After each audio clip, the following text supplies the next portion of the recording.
கள்ளக்குறிச்சி மாவட்டம் கீழ்குப்பம் வேலூர் பகுதியில் இறுதி ஊர்வலத்தின் போது பட்டாசு வெடித்ததில் ஒருவர் பலியாகி இருக்கிறார். 7 பேர் மருத்துவமனையில் அனுமதிக்கப்பட்டிருக்கிறார்கள். விவரங்களை தர இருக்கிறார் செய்தியாளர் சதாசிவம். வணக்கம், விவரங்களை வழங்கலாம். வணக்கம் தர்ஷினி. கள்ளக்குறிச்சி மாவட்டம் உளுந்தூர்பேட்டை அருகே உள்ள கீழ்குப்பம் வேலூர் கிராமத்தில் ஏழுமலை என்பவர் நேற்று இரவு உடல்நலம் பாதிக்கப்பட்டு உயிரிழந்துள்ளார்.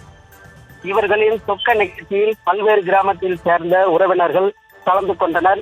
மாலை இறந்தவரின் உடலை மயானத்திற்கு எடுத்து செல்லும் நிகழ்வு தொடங்கியது. இறந்தவரின் உடலை மயானத்திற்கு கொண்டு செல்ல மேலதாளங்களுடன் வீட்டிலிருந்து புறப்பட்டனர்.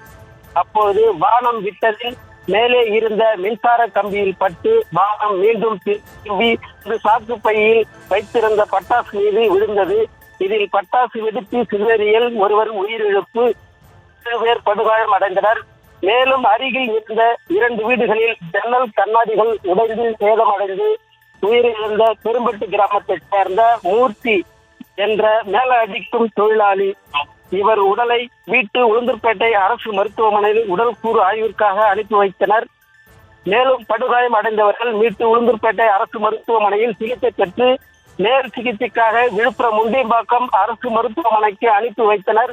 துக்க நிகழ்ச்சியில் பட்டாசு வெடித்ததில் ஒருவர் உயிரிழந்தால் 7 பேர் படுகாயம் அடைந்த சம்பவம் அப்பகுதியில் பெரும் பரபரப்பை ஏற்படுத்தி விபத்து குறித்து திருநாளூர் போலீசார் சம்பவத்தில் விசாரணை நடைபெற்று வருகின்றனர். தர்ஷினி.